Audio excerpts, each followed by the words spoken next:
Assalamualaikum. Ya teman-teman, ini kita berada di Museum Rumi. Ya, lokasi yang ada di kota Konya. Ya, ini makamnya Rumi. Ya, berikut sana itu ada masjid. Ya, ini lokasinya luar biasa.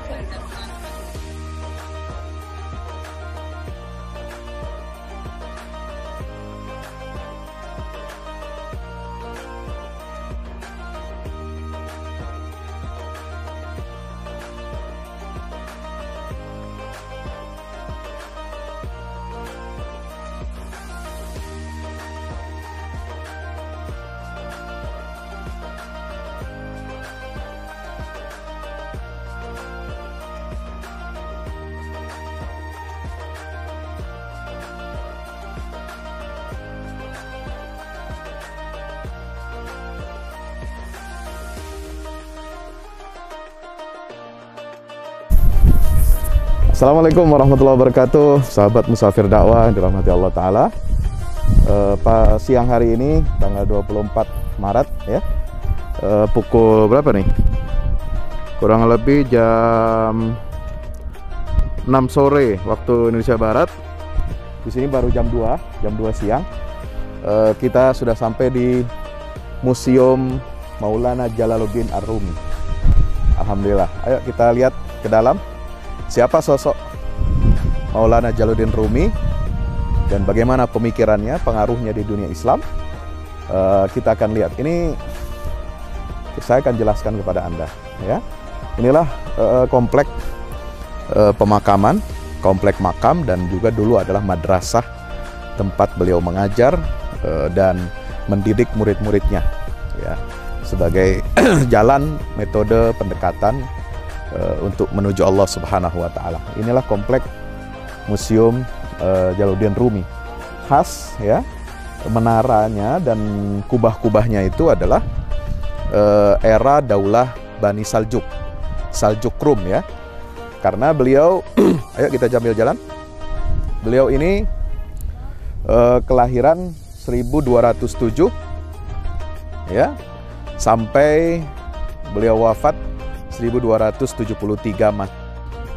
Ya, kalau hitungan tahun hijriahnya 605 Mas Hijriah. Kemudian itu beliau lahir dan beliau wafat tahun 675. Ya, 675 Hijriah. Ini ada tulisan Konya ya, the City of Hearts. Ya.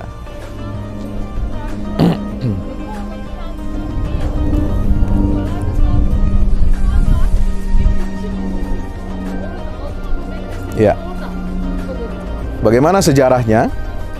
Ayo sini.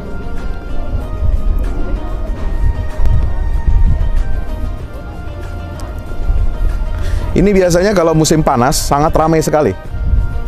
Ya, musim panas turis ataupun peziarah Muslim itu ramai sekali yang datang mengunjungi komplek Maulana Jalaluddin Rumi ini. Ya. Kita lihat di sana dulu ada hal yang unik ya, tempat wudhu, dan ini tidak dibongkar teman-teman. Ya, saya ini kali kedua kemari dan baru ngeh ya, baru ngerasa ini ada tempat wudhu yang unik ini, dan ini tidak dibongkar. Nampaknya ini sudah ada sejak zaman dahulu dan tetap dikonservasi, dijaga seperti ini keasliannya tidak, walaupun sudah ada berbagai macam pemugaran atau renovasi untuk komplek ini. Ya, ini nampaknya untuk wudhu dan untuk minum, karena ini ada ayat yang di sini ditulis ya, wasaqahum rabbuhum syaraban tahura. Itu dalam Al-Quran, Allah memberikan minum kepada para penduduk surga dengan minuman yang suci, mensucikan.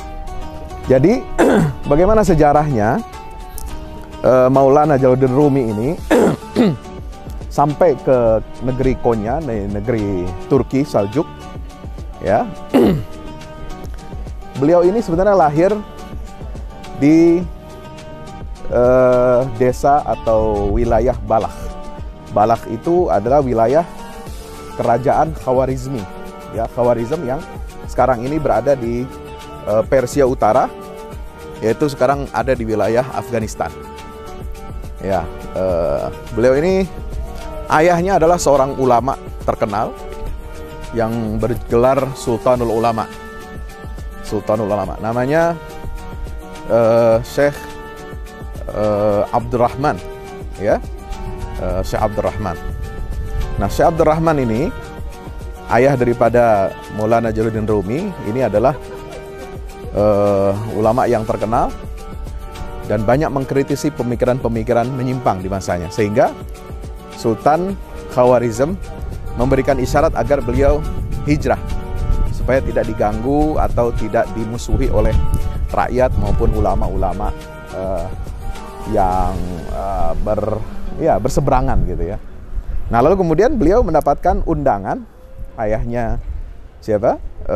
Maulana Jalaluddin Rumi ini untuk hijrah ke negeri Saljuk Turki.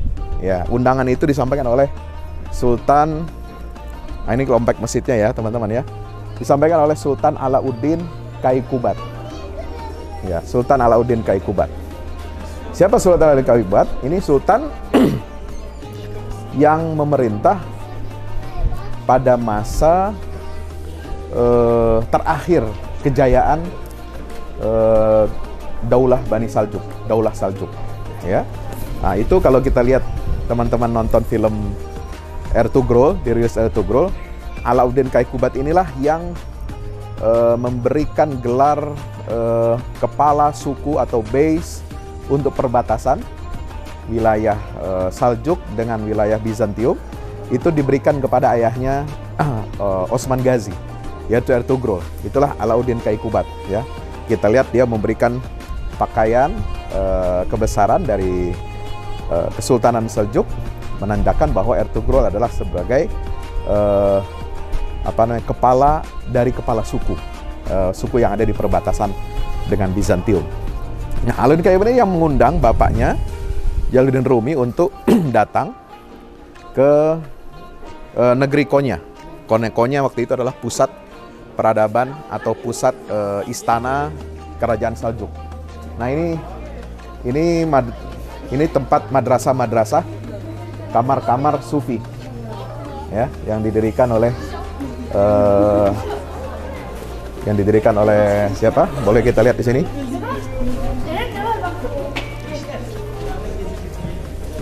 Ini ada peninggalan-peninggalannya.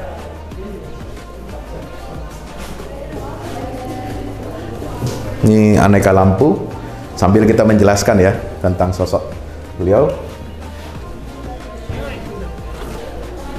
Ini pensil, kemudian yang alat penggaris atau apa tuh, yang untuk menajamkan pensil ya, pisaunya. Ini tempat minum ya untuk murid-murid dan untuk guru-guru yang ada di sini. Ya, kemudian ada tempat pensil. Karena di sini dulu madrasah. Ya, ini alat-alat khatat kaligrafi. Nah, ini wirid. Nah, ini buku. Kebetulan kita ada sedang ada pameran Museum Maulana ini. Ini wirid-wirid yang ditulis oleh Maulana Rumi, ya, untuk dibaca oleh para murid-muridnya. Ya, wirid-wirid, doa-doa ya, doa-doa seperti doa maksurat begitu. Nah, ini juga sama. Ini manuskripnya. Ayo kita lanjut.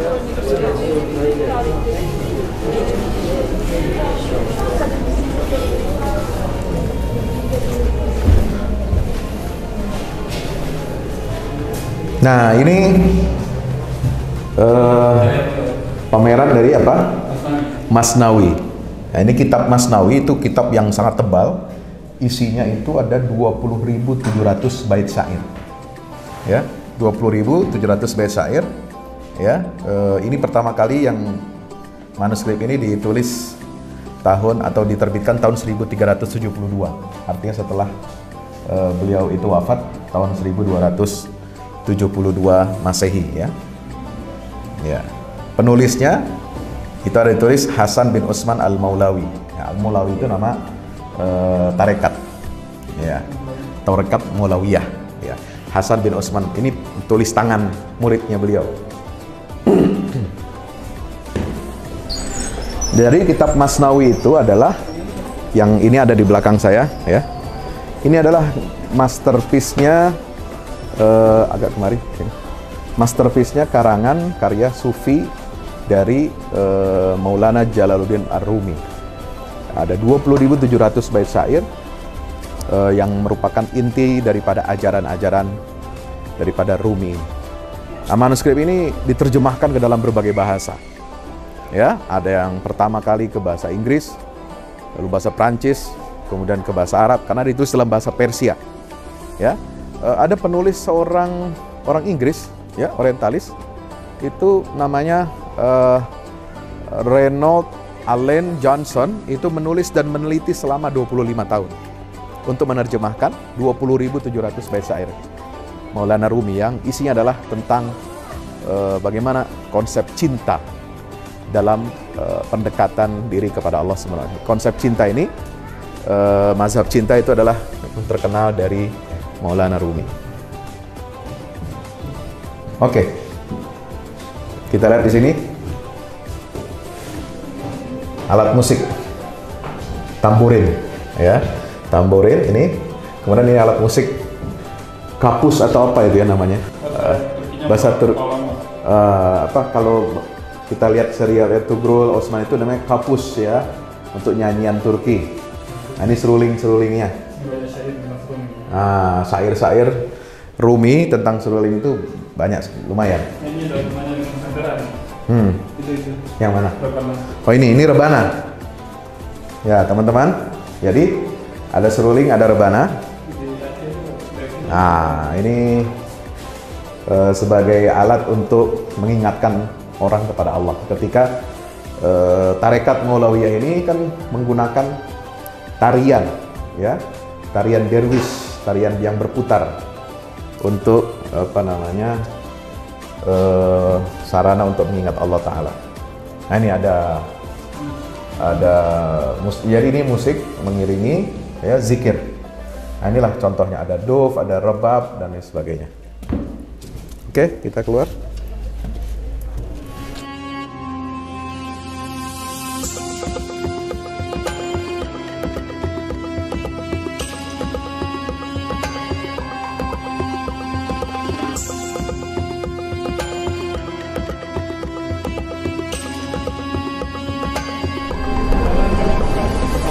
Ya, Assalamualaikum warahmatullahi wabarakatuh.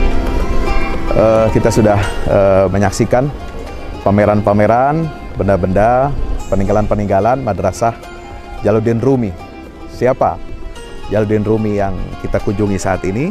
Ya, beliau adalah nama lengkapnya Jalaluddin Muhammad bin Muhammad Al-Balkhi Al-Qunawi atau Al-Qonyawi, ya, yang lahir pada tahun 1207 Masehi, tanggal 30 September, dan wafat tanggal 17 Desember, ya, tahun 1273. Jadi Jalaluddin Rumi ini, Maulana Jalaluddin Rumi adalah seorang ulama besar, ya, yang mendirikan tarekat Maulawiyah Sufi. Ya, apa inti ajarannya? Inti ajaran Rumi adalah tentang cinta. Ya, pandangan dia tentang cinta karena menyatu dengan alam semesta. Jadi Allah menciptakan alam semesta ini adalah sebagai tanda bukti cintanya kepada kita manusia, hamba-hamba Allah Subhanahu wa taala. Ya, kenapa alam semesta ini diciptakan dengan cinta? Ya, sebagai bukti bahwa Allah itu mencintai manusia. Kenapa? Karena ini dia sebagai sarana, ya, media agar kita mengenal Allah melalui alam semesta. Ya, karena tanpa adanya alam semesta ini kita tidak bisa mengenal Allah. Ya, Kita mengenal Allah, tahu Allah ketika kita melihat af'alnya Allah. Ya, perbuatan-perbuatannya, ciptaan-ciptaannya Allah Subhanahu wa taala. Maka itu pentingnya cinta dalam mazhab pandangan mazhab Rumi ini. Nah, saya akan kutip satu syair dari Diwan Masnawi. Bagaimana cinta itu adalah merupakan inti daripada konsep Jalaluddin Rumi. Dia menulis apa? Cinta itu bagaikan sayap. Dengannya manusia terbang ke angkasa. Menggerakkan ikan menuju jala sang nelayan. Itulah cinta yang menghantar si kaya meraih bintang di langit ketujuh. Cinta berjalan di gunung, maka gunung pun bergoyang menari-nari. Ya, ada lagi kutipan bait Jalaluddin Rumi. Cinta itu bagaikan penyakit tanpa obat. Setiap penderita meminta ditambahkan penderitaannya. Dengan sukacita mereka berharap kepedihan dan derita itu malah dilipat gandakan. Tidak ada minuman di dunia yang manisnya melebihi racun ini, yaitu racun cinta. Tidak ada lagi kesehatan di dunia yang lebih baik dari penyakit ini, yaitu penyakit cinta. Cinta memanglah penyakit. Luar biasa. Ini kalimat yang nggak mudah dipahami nih teman-teman. Cinta memang penyakit, tapi penyakit yang menyembuhkan semua penyakit. Siapa saja yang pernah mengidapnya takkan pernah lagi menderita penyakit yang lain. Subhanallah. Itulah cinta. Jadi menurut Rumi itu diibaratkan cinta itu seperti sayap yang membawa burung itu terbang ke angkasa. Karena kita ingin mengenal Allah, maka kalau kita ingin mengenal Allah, kita memerlukan alat untuk mengenal Allah. Ya, seperti burung ketika ingin terbang ke angkasa, dia bisa terbang harus dengan apa? Dengan sayap. Nah, sayap manusia untuk bisa terbang menuju Allah, mengenal Allah itu adalah cinta. Ya, cinta itu pula yang menggerakkan ikan menuju jala sang nelayan. Ya, gimana? Nelayan, dia nunggu, kadang datang, kadang enggak tuh ikan. Nah, ikan sendiri yang menghampiri jalan nelayan. Subhanallah. Jadi semua yang ada di alam semesta ini bergerak dengan cintanya Allah Subhanahu wa taala. Bahkan cinta itu, kata Rumi, itu menghantarkan yang kaya itu meraih bintang di langit ketujuh. Bukan hanya ya mendapatkan kemuliaan, gelar, kemudian harta yang banyak di dunia, tapi kalau ingin orang kaya itu betul-betul menjadi kaya, dia harus sampai kepada Allah, meraih bintang di langit. Itu harus dengan cinta. Bahkan dia mengumpamakan cinta itu kalau berjalan di gunung, maka gunung pun bergoyang menari. Bagaimana? Karena ini ada sejarahnya. Ketika Nabi SAW berdakwah ke Taif, lalu dilempari, diusir, itu gunung itu menawarkan jasanya kepada Nabi SAW untuk menimpakan azab kepada penduduk Taif, tapi Nabi menolaknya. Inilah cinta Nabi SAW. Ya, ketika gunung marah, gunung itu kemudian diberikan ketenangan oleh Nabi SAW dengan cinta. Cinta dari Allah menitis kepada Nabi SAW, menitis kepada hambanya, agar mereka mau beriman kepada Allah Subhanahu wa ta'ala. Luar biasa. Dan ibaratnya, Rumi mengatakan cinta itu adalah penyakit, racun, tapi racun yang baik.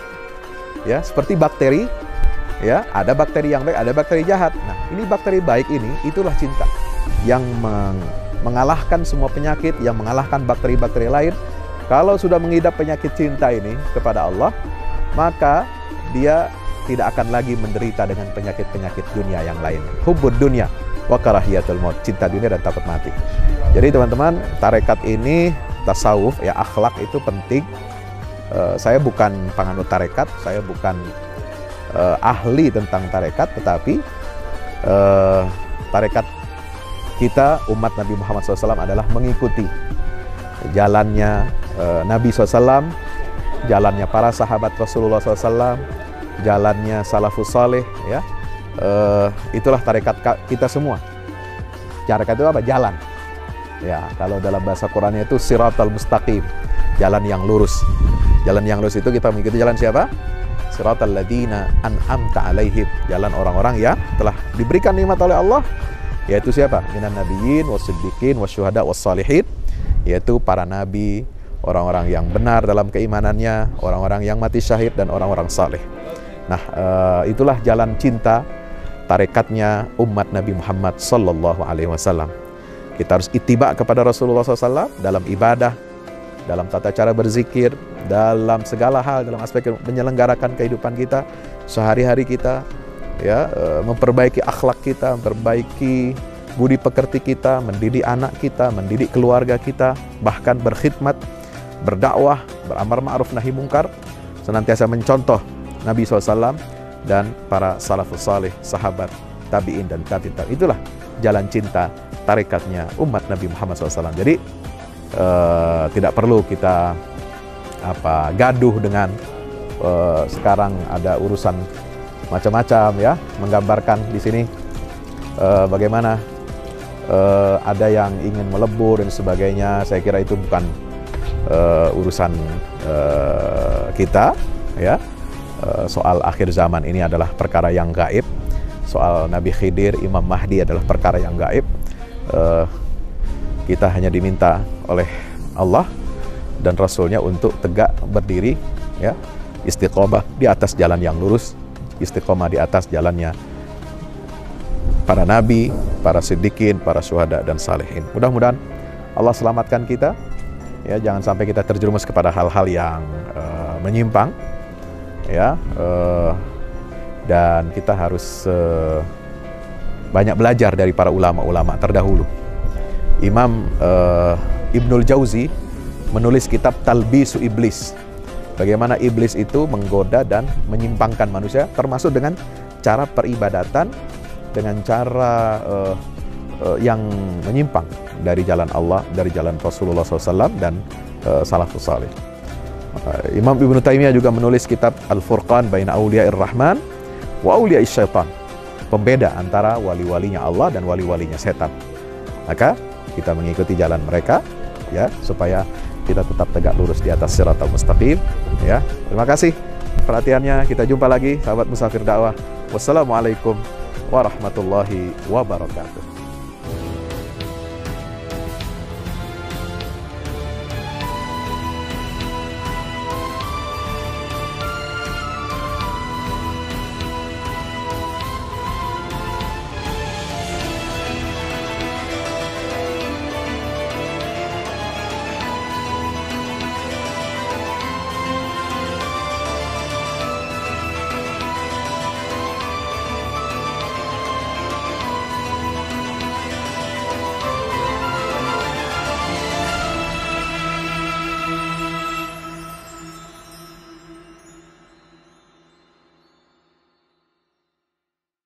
Assalamualaikum warahmatullahi wabarakatuh. Alhamdulillah kita udah selesai pengecoran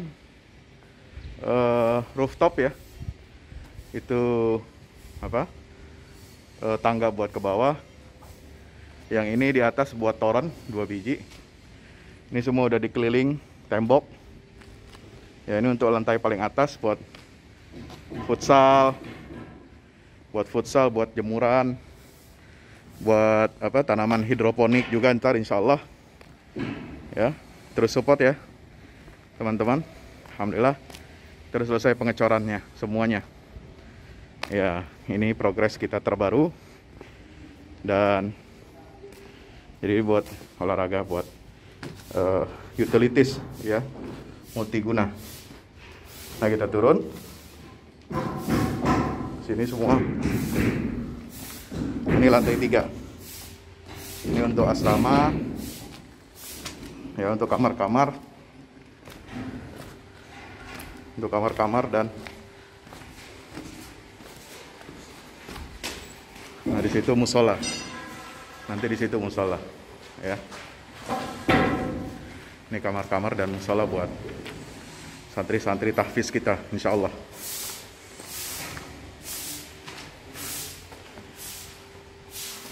Nah, ini lantai 2 kita turun.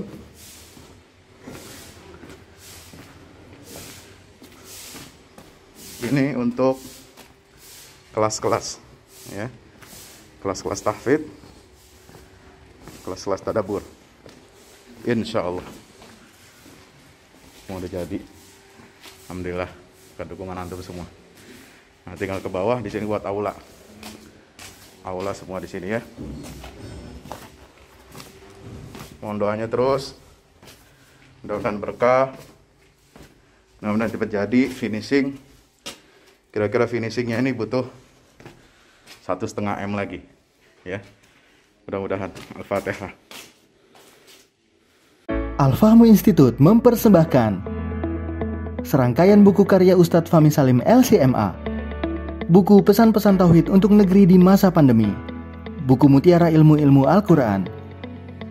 Ada diskon 20% untuk buku tafsir sesat 58 esai kritis wacana Islam di Indonesia dan buku kritik terhadap studi Al-Quran kaum liberal. Anda dapat memesannya melalui layanan WhatsApp di nomor 08777 063 7192 dengan format pemesanan ketik nama, alamat lengkap, nomor handphone, dan jumlah buku yang diorder. Ongkos kirim di luar harga buku dan menyesuaikan wilayah dengan paket standar. Lampirkan juga bukti transfer Anda ke rekening BNI Syariah di 0631 748573. Tunggu apa lagi? Pesan sekarang.